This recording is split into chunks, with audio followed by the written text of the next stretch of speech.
G'day guys, I wanted to give you a bit of a pep talk today on the topic of intentionality and priority, because those are words that I throw around a lot. They're thrown a lot around on the internet, but we don't really examine what they mean. And I think fundamentally the issue that those things are addressing is that often we have intellectual knowledge about the type of actions that we should undertake. I know I shouldn't do that. I know I shouldn't eat that. I know I should pray more. I know I should work out and go to the gym. But how often does that actually follow through into action? And I think that's the missing link, right? With intention and priority. How do you get yourself, how do you get someone from not only being aware of the standard that they're being called to, but to actually undertake and following it? And unfortunately, it's not very simple. Well, I think it can be simple, but we see this time and time again, not only with people just struggling to ever lock in, but even people who do have, a successful series of weeks, that let's say they have persisted in good habits and virtue for a number of weeks now, but then it will drop off or they'll start to compromise on things and then they end up back to where they used to be. So what's the issue here? It's fundamentally a lack of commitment, and conviction is the other word. Now, I want to look at a few pieces of scripture because I think it's quite illustrative to, I did that video on spiritual warfare on how the world of the flesh and the devil can take you off track and will take even the most devout Christians off track if they're not careful. But, Christ says that as the judge, I will vomit the lukewarm out of my mouth. I have come not to bring peace, but a sword. If you are not with me, you are against me. I will separate the wheat from the chaff. That's the kind of commitment we need, guys. You have to be so thoroughly convicted of the man that you need to become, of the sin that you need to destroy in your life, that it's that Luke 9:62, where the words fit for the kingdom appear in the gospel. No man who puts his hand on the plough, but then looks back, is fit for the kingdom. Because you don't want to be looking back to the old man, to the old life, to sin. You want to be so thoroughly estranged from that you want to be willing to fight tooth and nail, to fight to the point of shedding blood, as St. Paul says, in your fight against sin.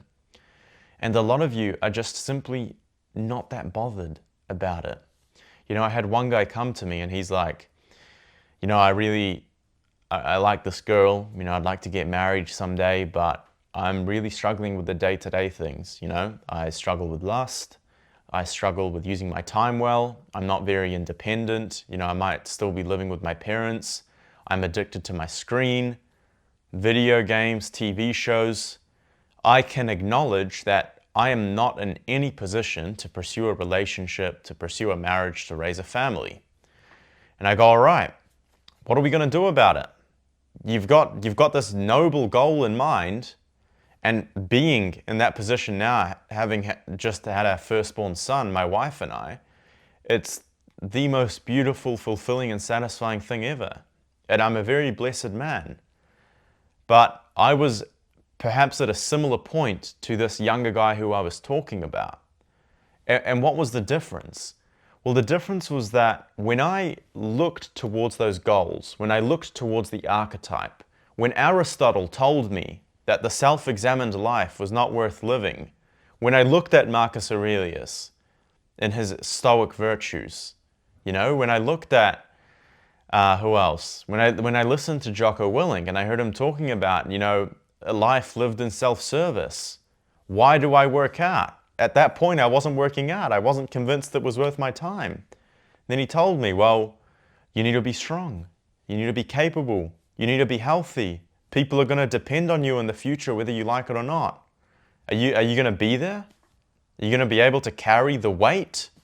Are you going to be able to carry the cross or not? And I looked at myself and I said, crap, at this stage, I'm not going to be able to. So I'm going to dedicate my life at that point, not really knowing what was ahead of me, right? I didn't know that, I would go on to study or found fit with the kingdom or get married at 23. I didn't know any of that.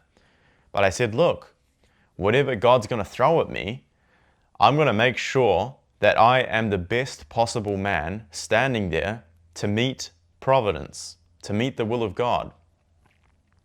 And I committed to that. And that doesn't mean that I was perfect. That doesn't mean that I didn't have blips in the radar, right? But not once did I allow myself to fall into this cycle of despair or pity or lose hope in the possibility that the man that I was striving to become was attainable.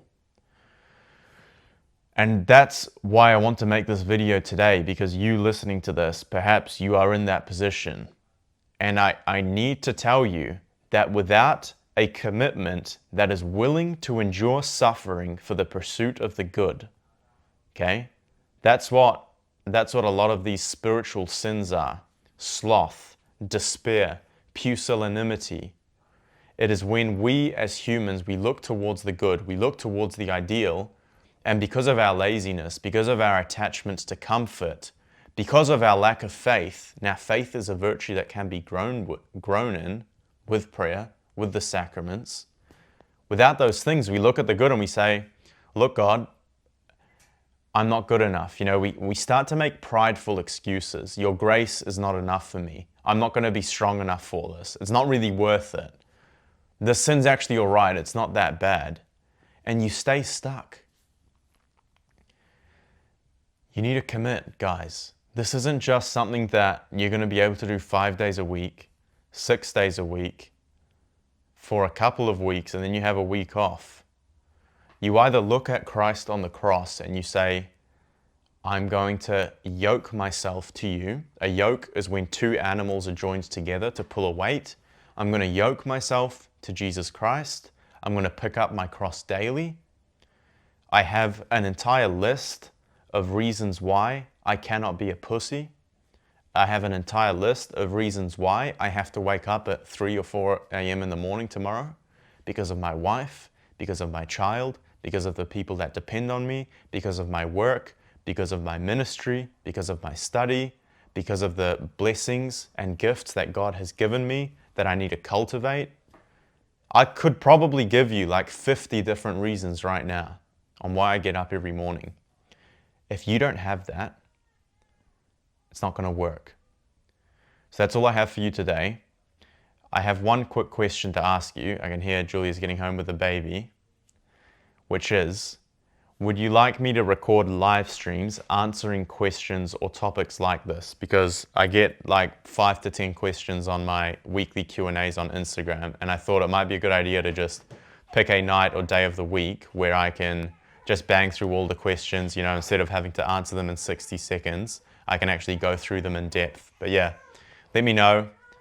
I'm praying for you guys. Please pray for me. Let me know if you found this video helpful. God bless.